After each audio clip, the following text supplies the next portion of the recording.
Let's have an open and deep conversation in the few minutes we've got to share together.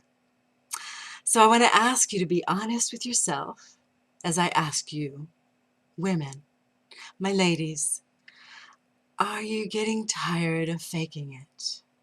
And do you wish that you could experience more love, pleasure, intimacy, and all the orgasms that supposedly we're capable of experiencing? And men, are you tired of counting baseball scores and distracting yourself or numbing yourself so that you don't feel too much and lose it before you're done, or lose it before she's done, or lose it before you're both feeling fully satisfied? It's an interesting dichotomy, the difference between men and women sexually. It's been an age-long discussion and challenge. And we've had answers for ages that have been forgotten about by more advanced and sophisticated or disconnected and disjointed solutions, such as counting baseball scores. I mean, what could be sexier than knowing that your partner is counting in his head when you're wanting to be with him? So that doesn't really work. We've been taught to numb ourselves out. Men have been taught to feel less so they don't overcome or come too soon.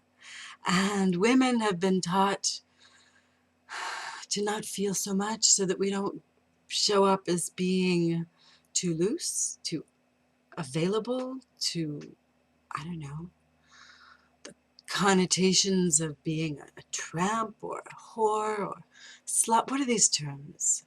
They're degrading. They make us feel shame around our most precious parts.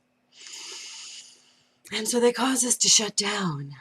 And this tension creates so much frustration between men and women that we really need to find solutions to break through, not just to think about something else so that we don't come too soon, but rather come together. I mean, seriously, come together by learning and exploring and discovering each other and meeting in the middle. Because don't you think that there's a perfect solution to why men come too soon and why it takes women too long? Well, there's been a lot of solutions and ways that people have attempted to remedy these disconnected parts of us, these parts that are capable of putting us in totally different playing fields. But the solution is learning how to feel more and how to connect more within your body, from your mind, and all the way through to the very core of your being, your sexuality.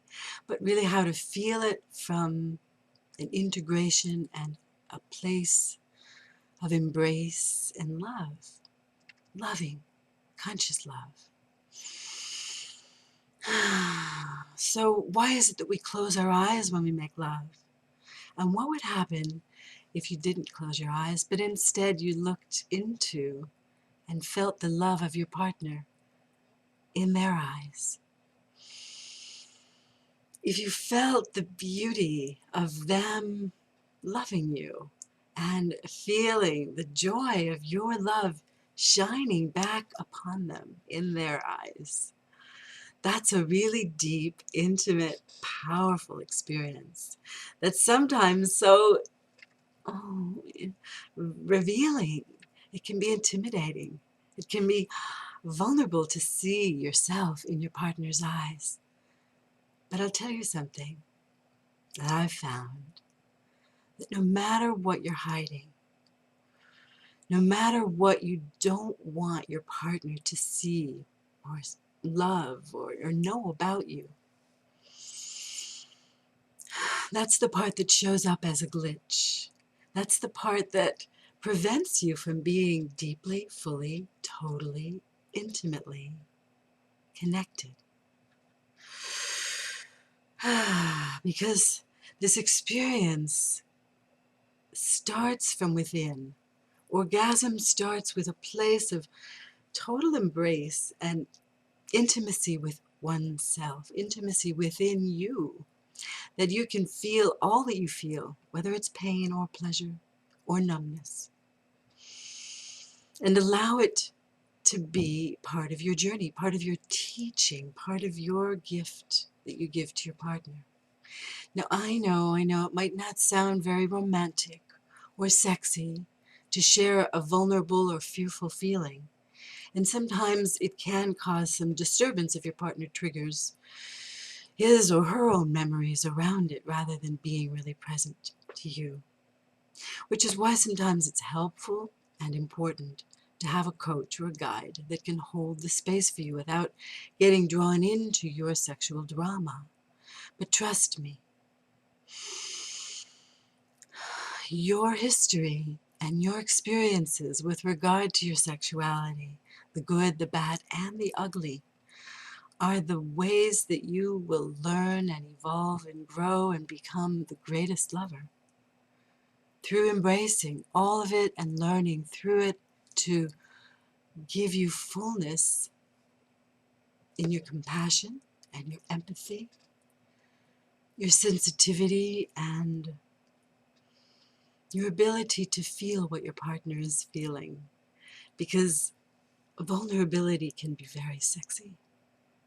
And truthfulness is really, truly the connection that brings you and your partner so together that it allows you to be in oneness with one another, to the point where you can feel your partner's pleasure as if it were your own.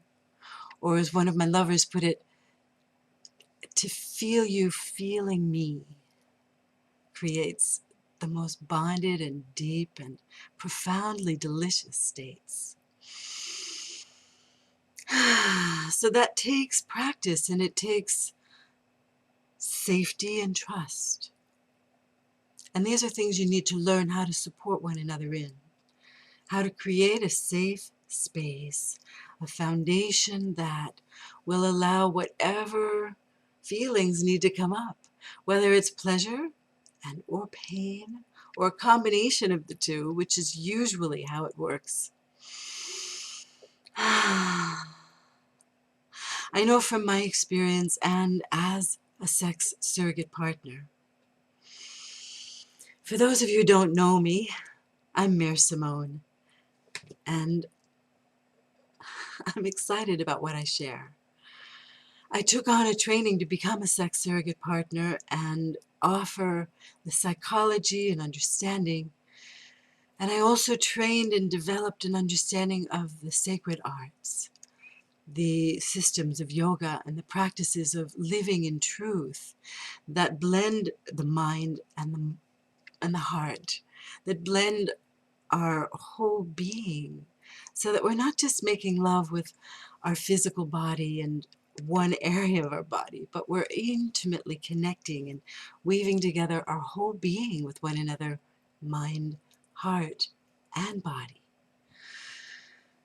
so that the full being can connect. And you know what happens then is something that I'm really excited to share, and I call it the full body OMG.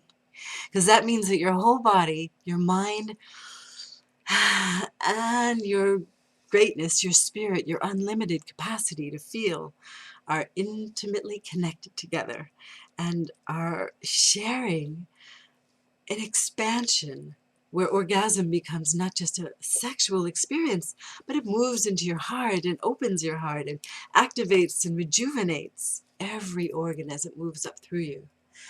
It's actually quite mind-blowing how sexual orgasm is extremely beneficial to your body in healing ways that I won't have time to go into right now, but just look up healing benefits of great sex and you'll see a lot. And stay tuned because I'm running out of time, but I'll share with you a lot more if you visit me and give comments below. Come to my site, maresimone.com, or wherever you'd like to find me. Google me. I'll meet you soon and look forward to connecting with you more. Blessings, and thank you for sharing and listening.